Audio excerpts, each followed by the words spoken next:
Hello and welcome to livealittlehigher.com. This week we begin the fourth book of the Torah, Bamidbar, or also known as Numbers, in preparation to the holiday of Shavuot. It's not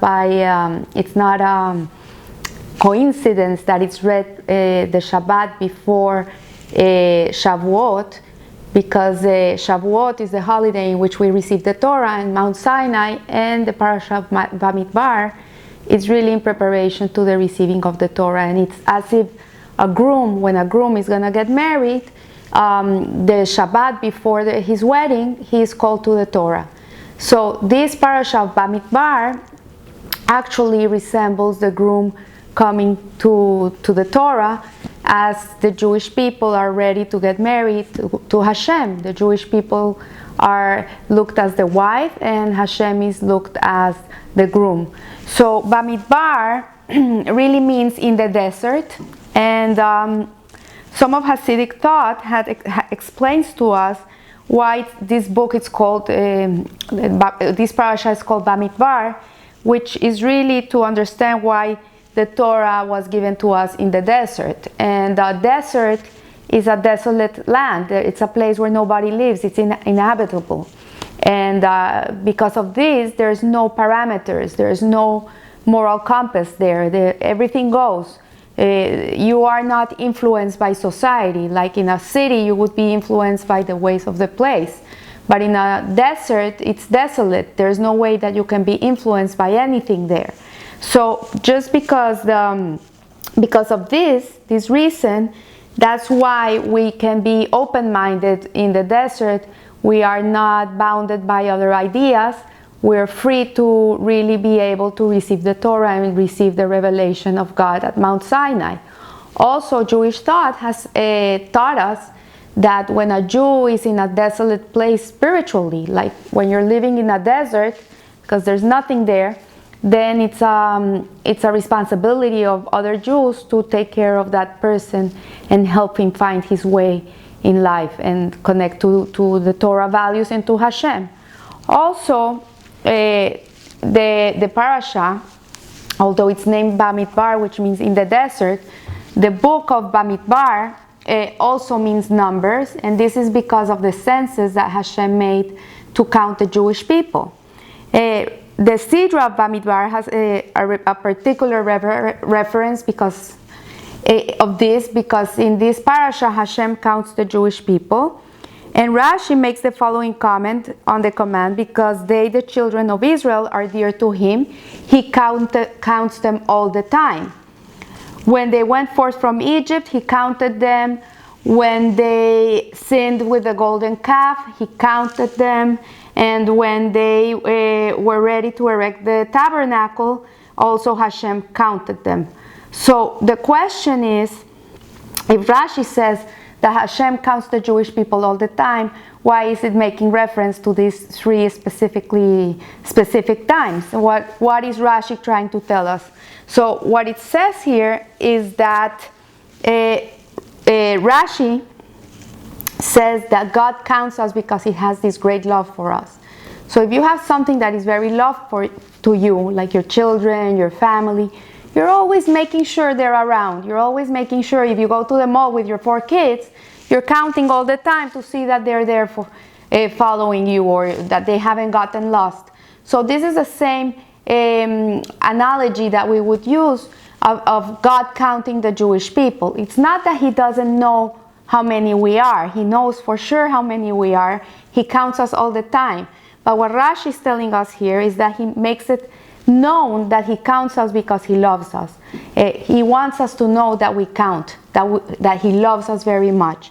So here, the census, the point of the census was to bring the soul of each Jew into prominence as the surface of awareness. So when Hashem counts the Jewish people, he counts everybody once.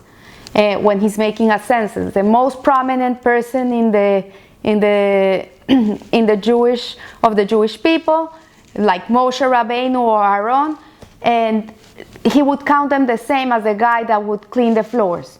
So it's the same counting. So he's not counting people because of their social status, because of their intelligence. He's not counting them because they're beautiful or not, they're wealthy or poor. He's not counting them for all these external things. He's counting their essence. And when we count a person's essence, what we're doing is that we're making these people know that they're very treasured and they're very loved and they're very needed, and that they count. And this is something very important, to give people around us this sense that they are important to us, like especially with our children and our spouses. When we make them see that for us they are loved and they're important and that they count in our lives, then we're bringing out that very special spark of their essence into the world. It's becoming prominent. It's becoming something that is not hidden anymore. It just flourishes out. So here it says that when in times of religious persecution, a Jew is coerced into idolatry, and similarly with the transgressions which result from the coercions of one's evil inclination, there is a line of thought open to him, and he might think, okay, you know what, I'll make this sin and eventually Hashem will forgive me. I can do teshuvah and eventually I'm gonna be forgiven.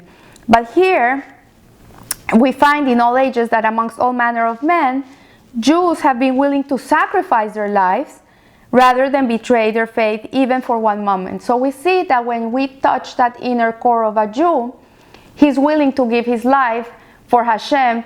It doesn't matter if he's religious or he's not religious. We've seen it through the Inquisition, in the Holocaust. We hear stories of Jews marching into the death camps, singing Shema Israel, and willing to give their lives for Hashem.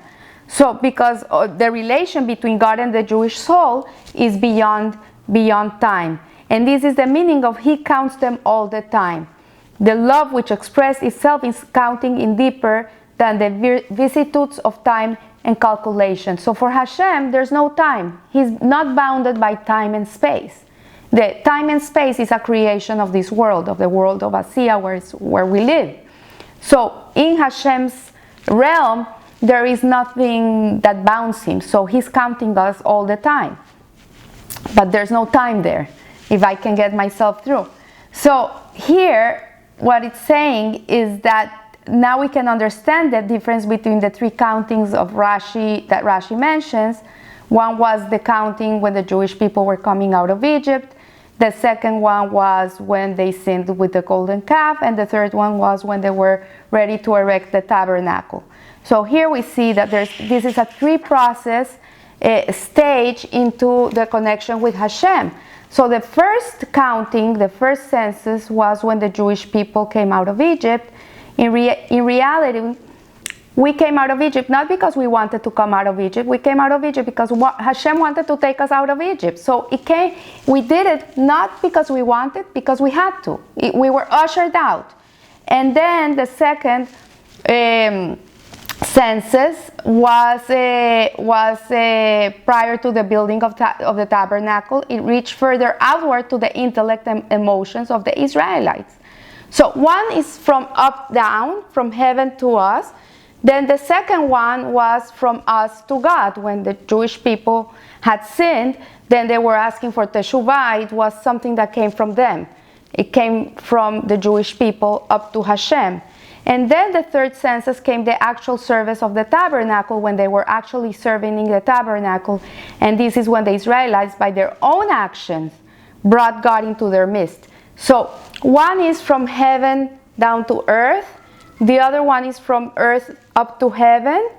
And the third one is when the two of them are infused into one. And then their actions were testimony to the union of the Jewish people with the Jewish soul with Hashem.